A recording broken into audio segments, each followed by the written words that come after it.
This is my home studio, my inner sanctum. This is the Wicked Workshop. No one comes in here. My kids don't come in here. Because it's very scary.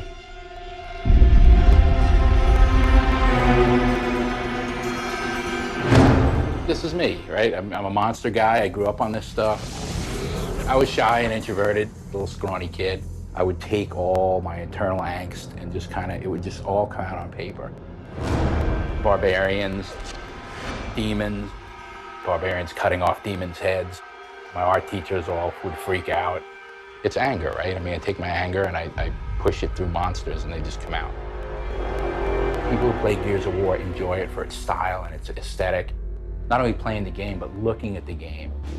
I'm responsible for anything from lighting, to animation, to creature design, to character design. And then I have an incredible team of artists. They take it and they run with it and they make it even better. I'm very lucky to have such a talented team. So this is it. This is the end of the trilogy. We really wanted this to be special. Wanted something collectible that the fans could have that was like a piece of the game and right here in front of you. So everything in that collector's edition is high-end stuff. In the Epic Edition, we have the Marcus statue. When I first saw this, I got chills. It was amazing. This is the model that you'll be playing in the game. This came right out of the engine, and it's just printed out in 3D, and the resolution is phenomenal. It's like a 1 billion poly model or something like that, so I was really worried about catching all the detail. They've even got fabric texture in here and some of this stuff, all the little dings and dents in his armor. I didn't want a piece that looked like a toy or an action figure. We want it for ourselves, right? I want one for my desk. I didn't want that cheesy, like, action figure look. I wanted a high-end, almost a museum quality collectible for the fans. It's a little bittersweet to know that it's kind of the last of the trilogy. You've been working as a band of brothers to make this thing for years now, and I've been working on Gears of War for 10 years. And so, yeah, it's a little bit emotional to wrap it up.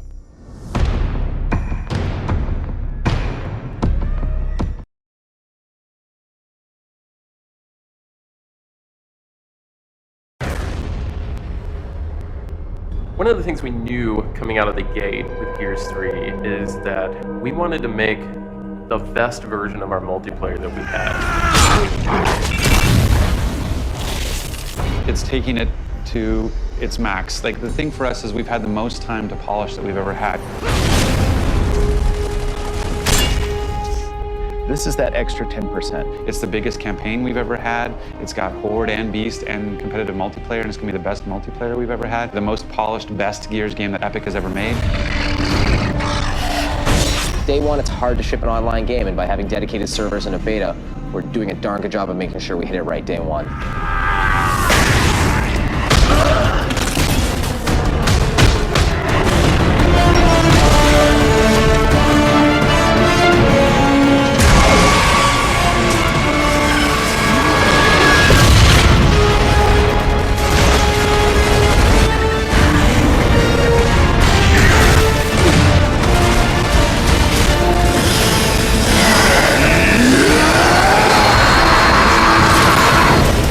People ask me all the time, is Gears 3 going to play like Gears 1 or is it going to play like Gears 2?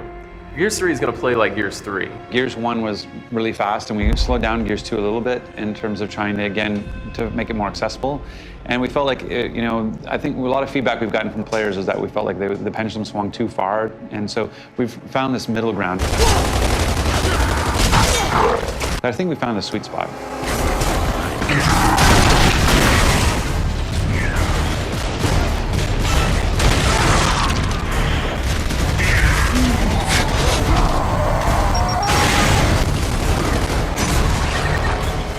One of the new multiplayer modes that we're featuring in Gears of War 3 is Team Deathmatch, which has been in other games before, but is new to the franchise. And we don't just want to cram it in there as you've seen it. We want to put a Gears spin on it. So it's actually a pool of lives that each team has. You take out a bad guy, you're taking away from their pool, ultimately resulting in them running out of lives. 5, 4, 3, 2, 1. Game on, baby! As people are getting eliminated, it gets down to 3-on-1. And that one guy could be clutch and take out those last 3 and win the match, at which point everybody explodes in laughter. Who's next? Now that we're at the third game in the series, we can have some of these unlocks that allow us to play with the formula a little bit. People don't necessarily want to just represent themselves in a fiction, appropriate way. The fact that people want to have a pink Lancer, and they want to shoot people with a pink Lancer because they think it's funny or whatever it may be.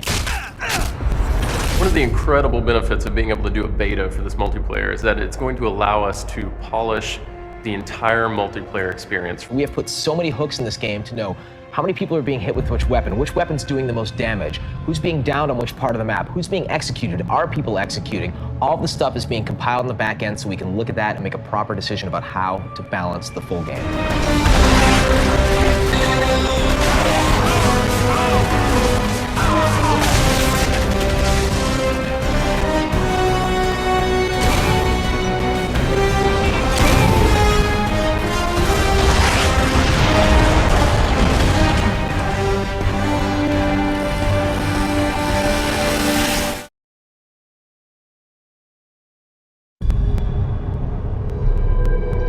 This is the last stand. This is brothers to the end.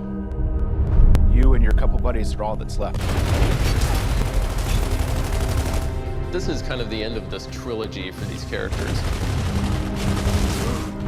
We wanted the story to have a conclusion. We didn't want to end on a cliffhanger. Everything builds to this fever pitch of chaos.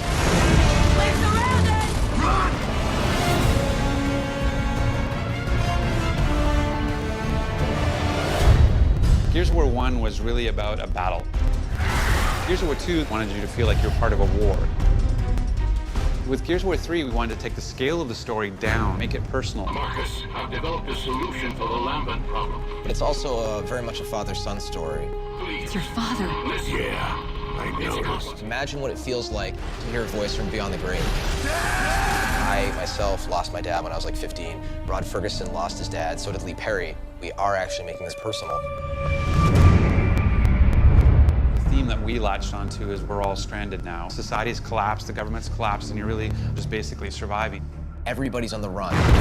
Humans are on the run, locusts are on the run. There's no army anymore. There's no cog military. It's all been destroyed.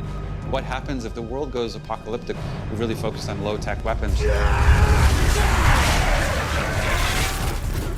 Even our new turret is just rifles. 4 Lancers that are strapped down into one mount. Who wants to drive? Who wants to cover? We have this giant exosuit known as the Silverback, and then tromp around and kind of take out your foes.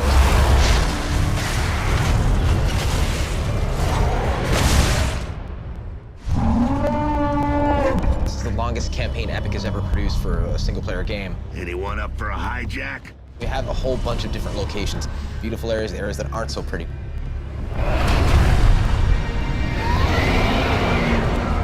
So, any idea where we are now? In the shit. Up to here. There are these characters that we've been around for so long. You really feel like you're gonna miss these people. Are you okay, Cole? Ah! The train still got the moves, baby! Coltrane is somebody who brings levity to a lot of situations. At the same time, Cole is one of the most serious characters. I mean, he gets to return back to his stadium, seeing what was lost for him. With the loss of his children on E-Day and then the loss of his wife, I think Dom has slightly changed. When you look at Anya going from a dispatcher to a soldier, it's all been this journey. This is where it ends. One way or another. We're really watching these final scenes that have played out in front of us at the end of the trilogy. It's hard to not get a little attached to the characters, the universe, and everything that goes on in it.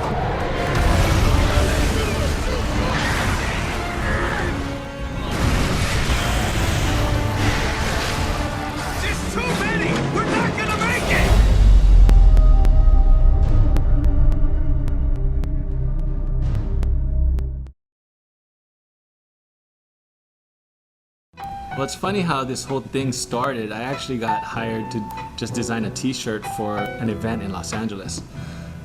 During the course of designing it and filming the video for it, I made a comment towards the end talking about how perfect the game was and the gameplay was, but it was just lacking a little something, and I put it out there that it was lacking graffiti.